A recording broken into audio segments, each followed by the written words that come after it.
Herzlich willkommen zurück auf meinem Kanal Chroma Art. Ich bin Markus Köttermann und heute soll es in unserer Domino-Animationsreihe darum gehen, dass wir oder ich nun noch einmal drüber gucke, ob alles soweit sauber aussieht und dann zu dieser Animation dementsprechend die Kamera fahren lasse und wir dann am Ende ein Video rendern und am Ende dann ein Video schneiden können, dass wir dann ein schönes Abschlussvideo haben. So, dann lasst uns nicht lang drum herum reden. Wir fangen einfach mal an und das heißt, wir gehen jetzt erstmal auf den Shader Editor. Ups, nicht, ja, ist auch okay. Und gehen dann hier auf die Ansicht und jetzt gucken wir mal eben, ob das uns mit den Farben soweit alles... Nehmen wir mal eben da so einen Stein. So.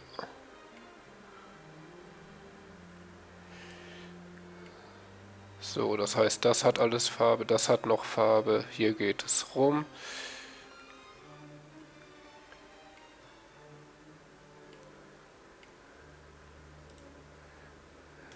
So, die haben wir alle.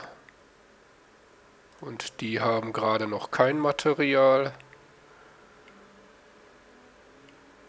Und denen gebe ich jetzt auch einfach mal das Material hier von dem. Das heißt das, das und das. Und dann nehmen wir das. Und dann Object. Irgendwo war das doch.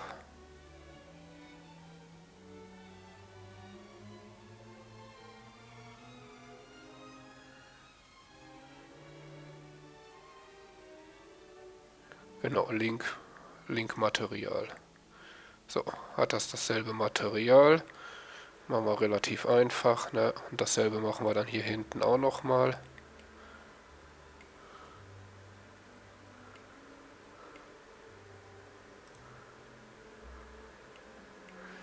Das, das, das, Object, Link Material.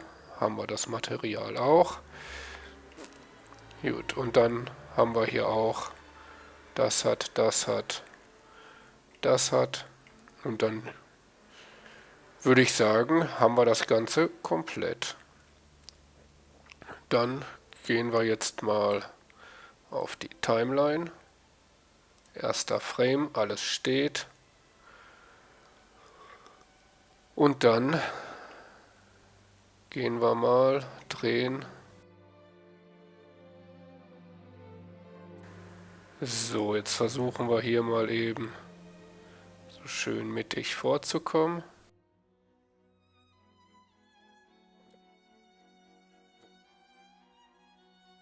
So, die Rotation machen wir mal hier noch auf 0.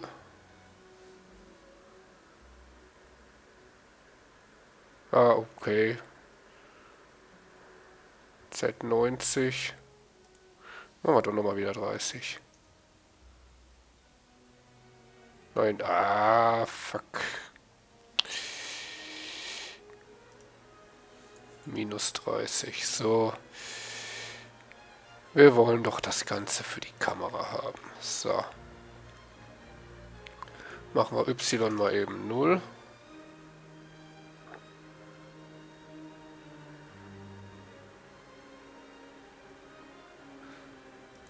Z machen wir mal eben 90.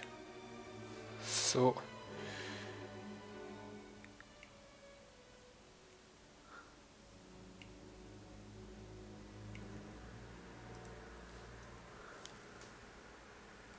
Null.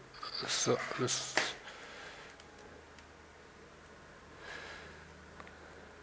so sind wir jetzt relativ mittig. Ich klicke mal eben nochmal den ersten an. Ja, wir könnten mal noch ein bisschen tiefer.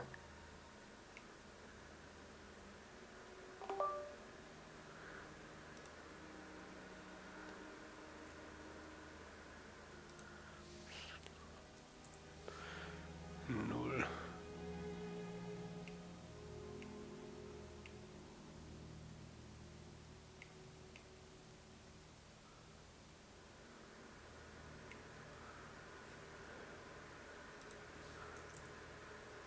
So.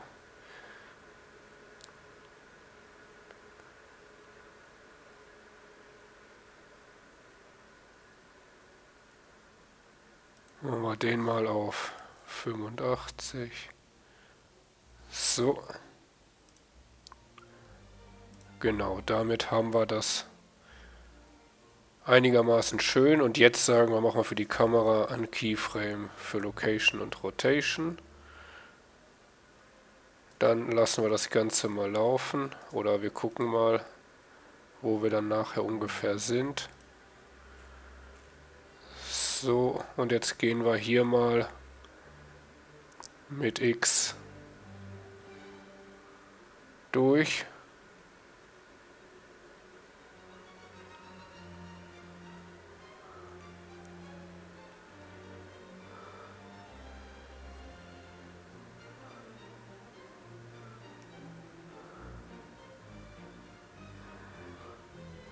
Gehen wir mal bis hier ungefähr. Ah, fuck, ey.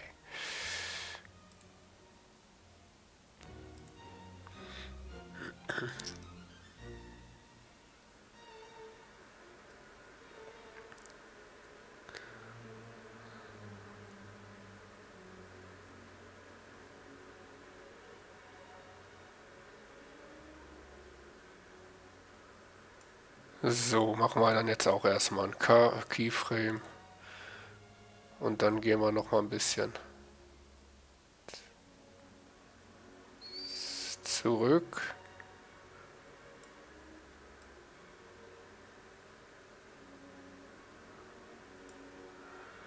So. Genau, den lassen wir mal.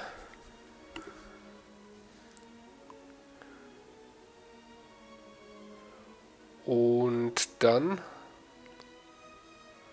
möchte ich ein bisschen schräg rüberschwenken. 1000 sind wir fast da hinten. Dann nehmen wir erstmal 800.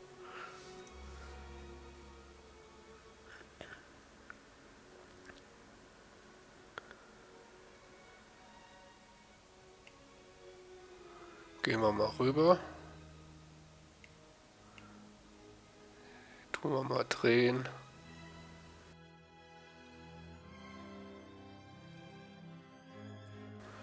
So, machen wir mal auch ein Keyframe. K. Dann gehen wir mal bis nach 1000. Gucken wir mal, wie es da aussieht.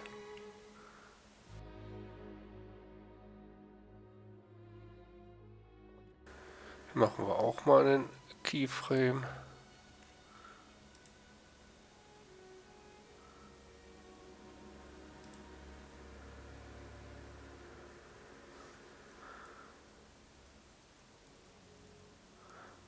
So, nehmen wir den.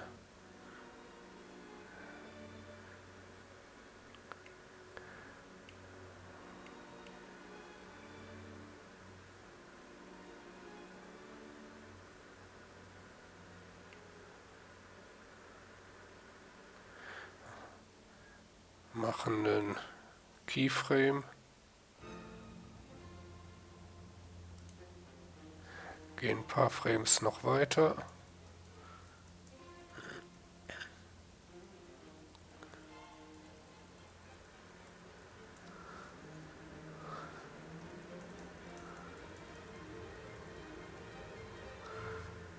So, machen, gehen noch ein bisschen weiter. Drehen noch ein bisschen. Und machen noch ein Keyframe. Und dann gehen wir mal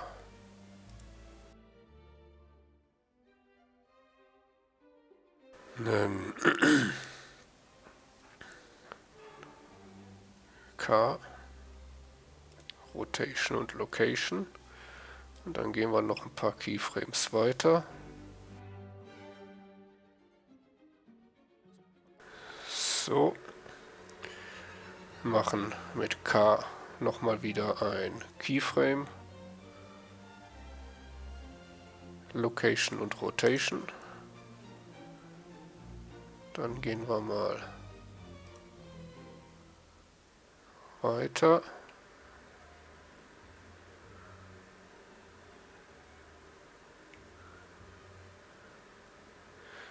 Machen wir mal eben einen Keyframe.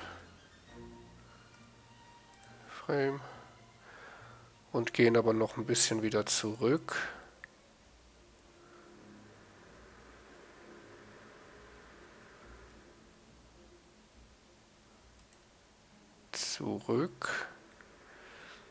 Genau, und da ziehen wir den jetzt so schon hin.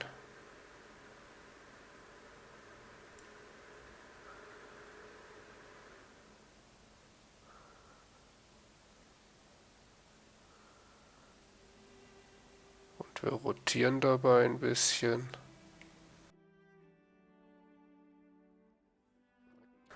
Und machen nochmal neu ein Keyframe, Location und Rotation.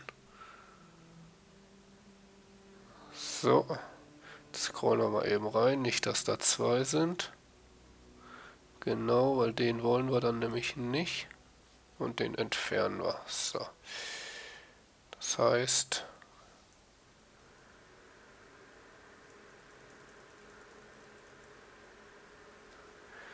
so, und dann machen wir mal, bis alles gefallen ist.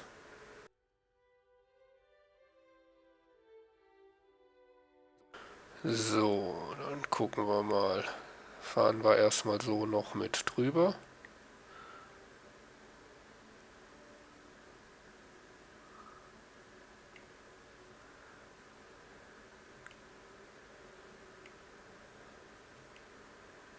So.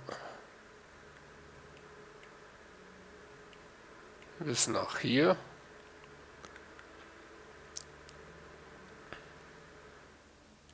Machen mal auch ein Keyframe.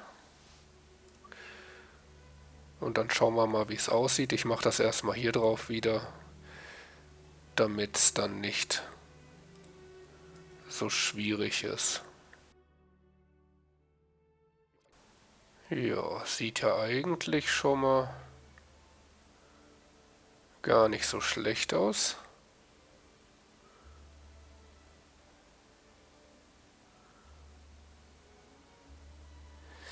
Okay, ich würde aber jetzt bei dem Keyframe doch nochmal sagen, dass wir ein bisschen höher gehen.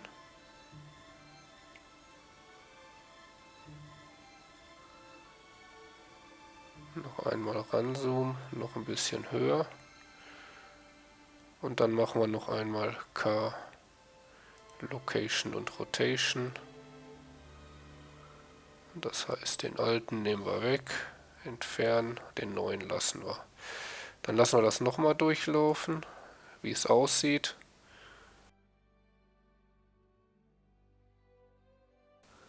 Ja, finde ich, das gefällt mir ganz gut. Und von hier aus habe ich ein paar Sekunden, bis dann hier hinten dann dahinter das dann hochgeht. Und deswegen mache ich jetzt mal rauszoomen. Machen wir Z mal 0.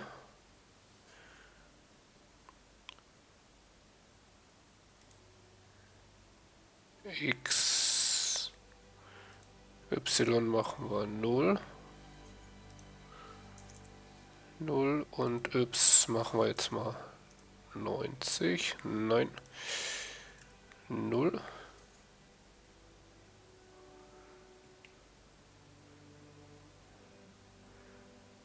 So.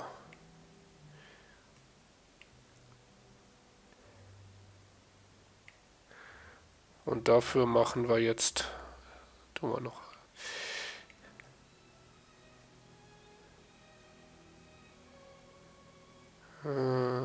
So. Eigentlich wollte ich gern ein bisschen näher. Z.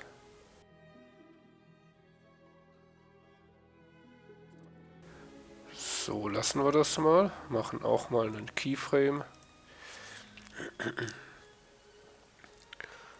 Und dann schauen wir mal, wo es dann hier weitergeht. Da geht es schon weiter.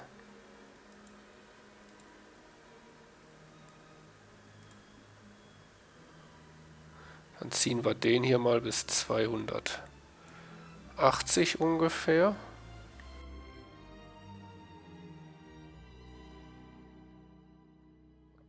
Machen wir K einen Keyframe. Ne, lassen wir das nochmal so, nicht zu viel. Gehen wir so. K Keyframe. K ein Keyframe.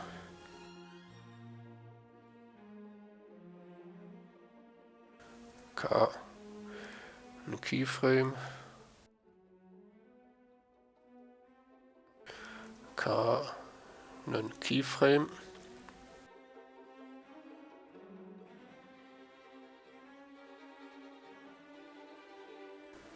K machen wir ein Keyframe. K ein Keyframe. K ein Keyframe. K Keyframe. Gucken wir mal, ob das am Ende überhaupt gut wird. K ein Keyframe. Na, da will ich nicht hin. So.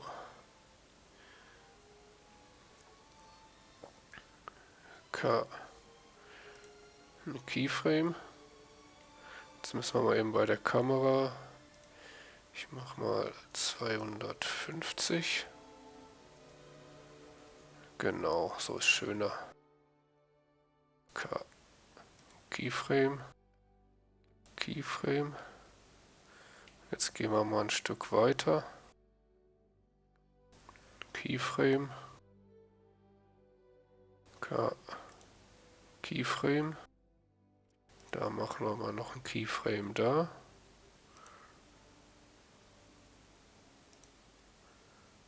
Da kommt er. Dann machen wir da nur noch 150, weil ich das dahinter nicht haben möchte. So, dann gehen wir noch bis nach da hinten. Und sagen auch K Keyframe. Jetzt gehen wir mal bis nach da und machen dann hier wieder 0, 0, 0. Möchte ich das Ganze auch wieder so machen. Allerdings müssen wir jetzt wieder auf 250. Nö. 500.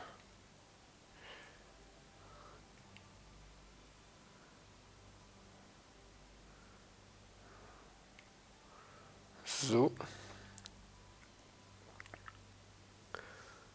Machen wir K Location Rotation und hier machen wir auch ein Keyframe. Dann gucken wir mal eben, ob das passt. So zieht er dann durch. Habe ich das vergessen? Ja, da sollte 50. Jetzt müssen wir nochmal gucken. Okay, da machen wir dann nochmal hier, wenn wir nicht mehr drauf sind. Da machen wir auch noch 100, 250 und ein Keyframe. Also von hier geht es dann raus.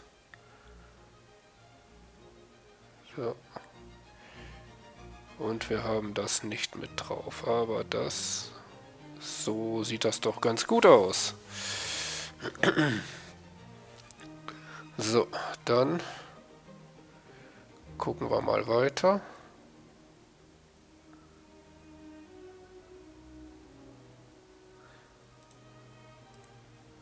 Ah, da habe ich ein bisschen mehr Zeit mir eingeplant.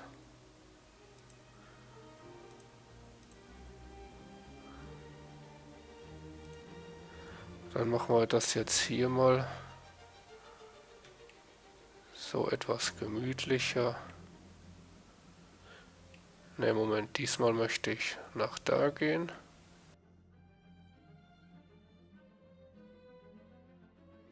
So, machen wir einmal K, Location und Rotation. Und wir setzen den wieder auf 250. So. Dann geht's langsam weiter. Geht runter, runter.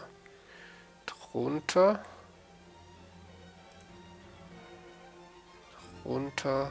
Dann machen wir ein paar, 1, 2 noch wieder zurück. Genau, machen wir K, Location, Rotation, Keyframe.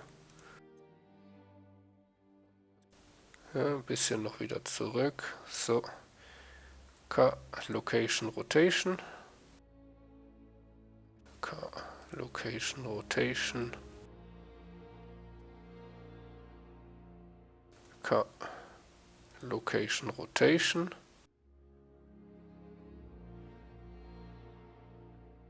K, Location, Rotation für die Kamera. 90. 0.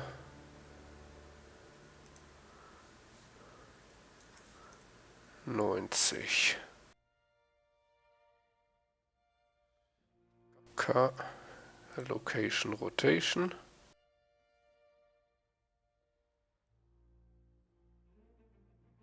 K, Location, Rotation. Und dann gehen wir hier bis zum Ende.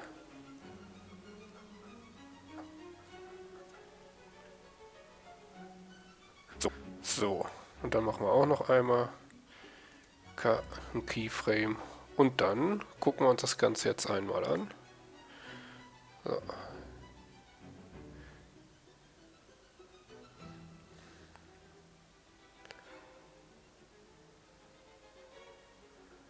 Steine fallen, wir gehen durch den Tunnel.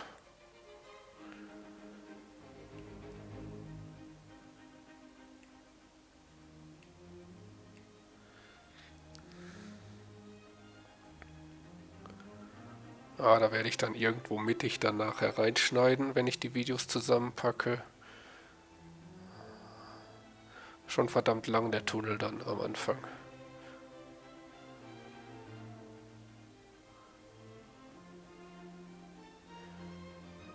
So, jetzt kommen wir raus. Jetzt sollte die Kamera ein bisschen schwenken anfangen. Oh, das ist nicht schön.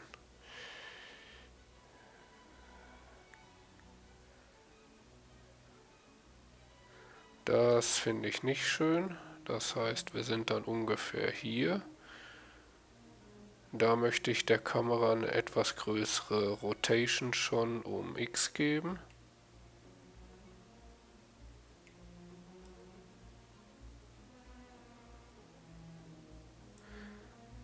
Und ein bisschen weiter runter. So, machen wir nochmal K, ein Keyframe, Location, Rotation. Und dann gehen wir mal eben von hier weiter.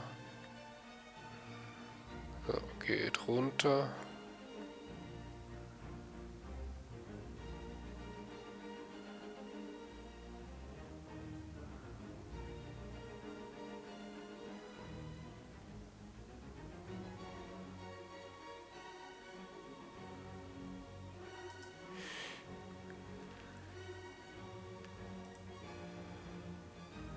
Obwohl kann man so lassen. Geht dann ein bisschen hier in der Ecke. Man sieht hier weiter. Ja, ist okay. Ist ein bisschen eng an der Seite, aber ist okay. Gut, dann läuft das weiter.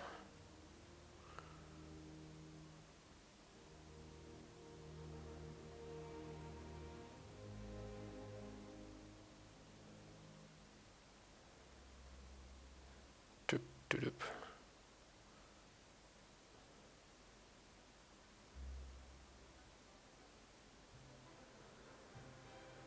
So, da lassen wir den ein bisschen pausieren. Und es geht dann auch noch wieder weiter.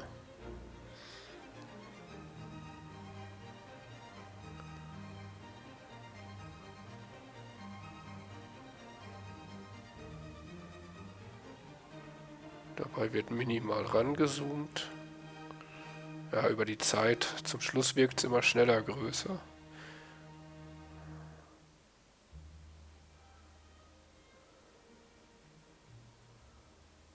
Und dann nochmal stärker rangezoomt, bis dann hier die erste auf die Ecke fällt. Finde ich soweit erstmal cool. Genau. Dann ziehen wir ein bisschen auf.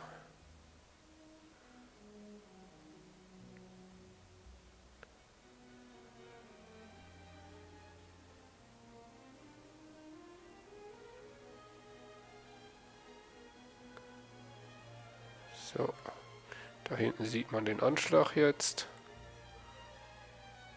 Und wir fallen.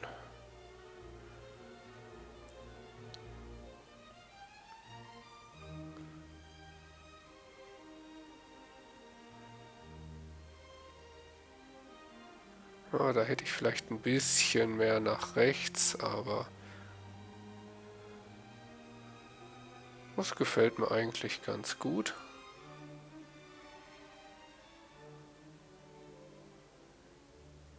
So.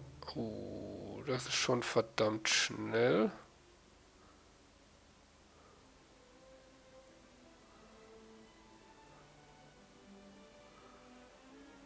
Ja, lassen wir da jetzt erstmal so. Es soll ja unterschiedlich sein.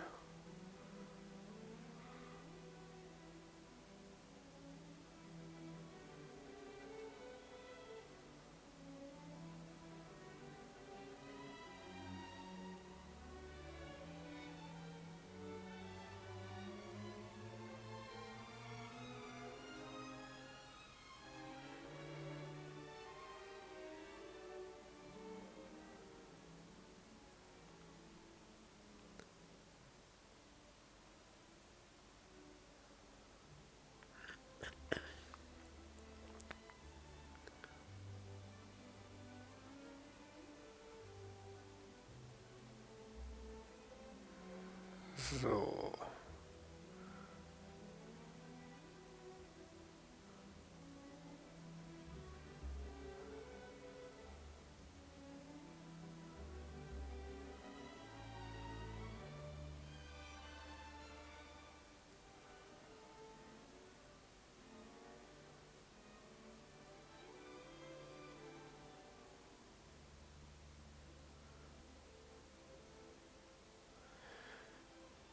Es könnte vielleicht noch einen Tacken besser aussehen, wenn ich das als Bezier Curve mache. Die ganzen Umschneidungen, weil ich jetzt alles linear stehen habe. Aber im Großen und Ganzen finde ich das gerade gut und ich bin eigentlich top zufrieden mit mit dem Ablauf. Einzige, wo ich jetzt gerade daran noch dran denke, ist, dass ich den Ablauf bei der ersten, okay, ist hier genauso schnell. Okay, das gefällt mir nicht ganz so.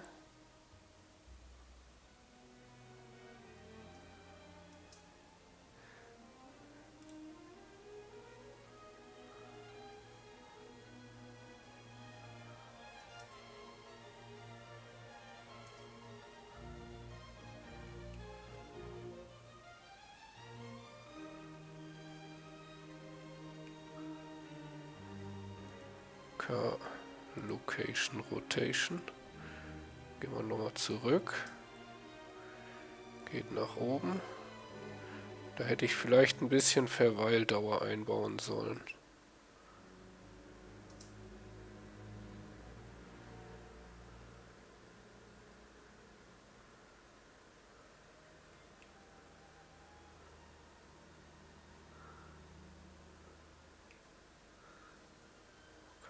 Location, Rotation.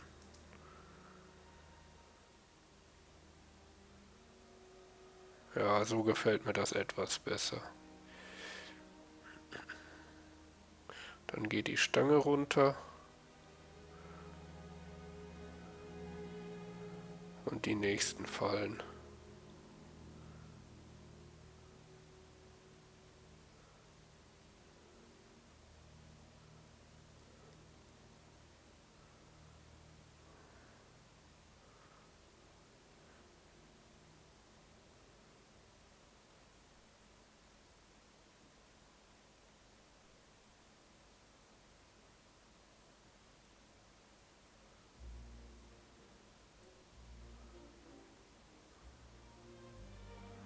Ah, ist etwas lang geworden, aber egal.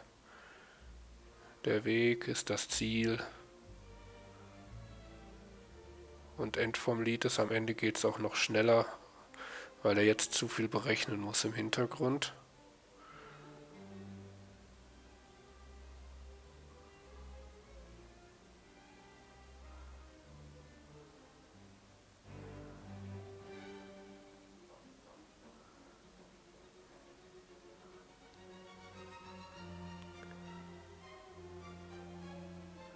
Gut, und dann geht es hier wieder mit durch. Das freut mich. Ich war noch am Überlegen, ob ich hier oben einfach eine Leiste als Licht mit reinmache in beiden Tunneln. Aber das lasse ich jetzt erstmal. Es bleibt so, wie es ist. Wird ein dunkler Tunnel mit Licht am Ende. Und damit ist das gut. Gut. Ich bin zufrieden und so möchte ich das jetzt lassen. Ich speichere das jetzt einmal. File Save. Dann möchte ich jetzt auf den Render gehen. Ich möchte einen neuen Ordner machen.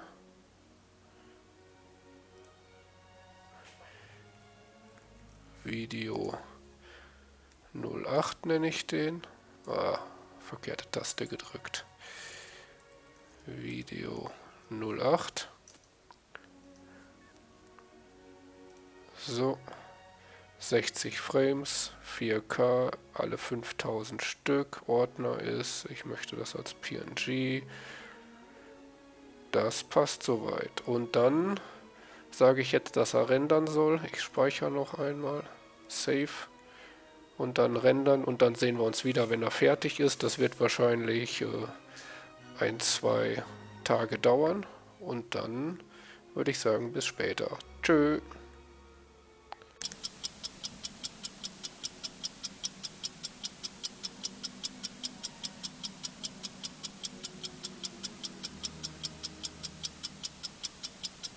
Damit haben wir jetzt alle 5000 Frames gerendert. Hat jetzt ungefähr 1,75 Tag gedauert.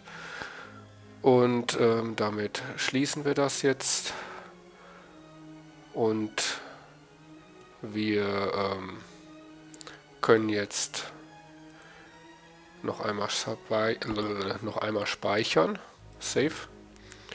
Und dann machen wir jetzt ein kurzes Video daraus. Sagen New. Video Editing. Job. Dann schalten wir als erstes hier mal auf unsere 4K. Dann 60 Frames. Dann 5000 ist der Endframe. Und dann müssen wir einen Ordner noch finden und festlegen. Video 8. Tab. Ach, no.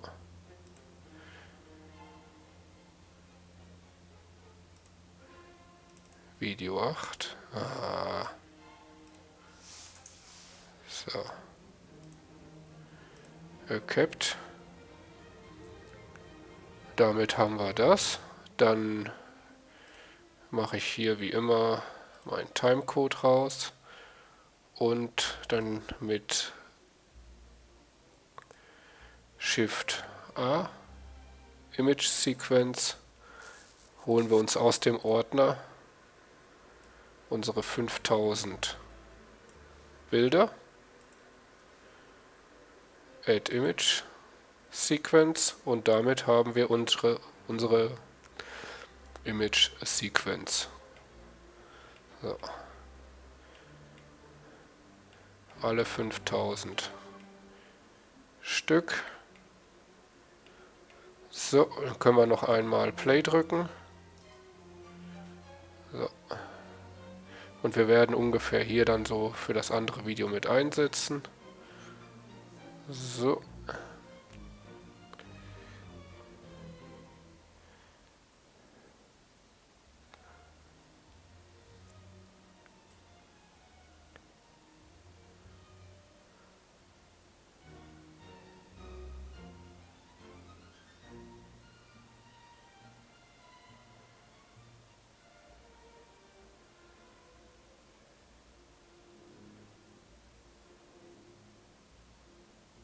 Oh, okay. Das ist zu schnell. Komplett auf die Flagge gehen. Aber so ist es nun. Und das wird bei der Deutschlandflagge dasselbe sein.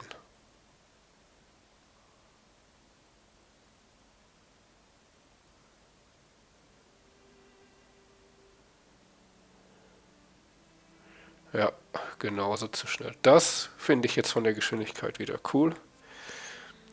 Aber dann müssten wir das Ganze noch einmal bearbeiten. Und da habe ich jetzt keinen Bock drauf. Gut, aber das sieht gut aus. Das lassen wir jetzt so. Wir halten das Ding an. Wir machen ein Save, damit wir das behalten. Und zwar nehmen wir dafür unsere 14 und machen da jetzt ein Video hinter. Okay, Enter, Save. Und dann sagen wir jetzt, den Ordner haben wir gesetzt, ja. Render Animation. Jetzt dauert es noch mal ein bisschen.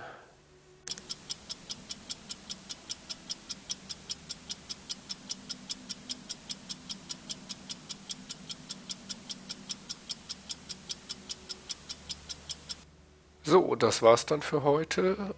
Ich hoffe, es hat euch gefallen und ihr konntet mit dem Video was anfangen, ihr habt was gelernt oder könnt mir was beibringen, indem ihr was in die Kommentare schreibt oder eine Like da lasst. Und damit würde ich mich jetzt von euch verabschieden und im Anschluss könnt ihr euch gerne das Video noch angucken. Bis dahin, alles Gute euch. Tschüss.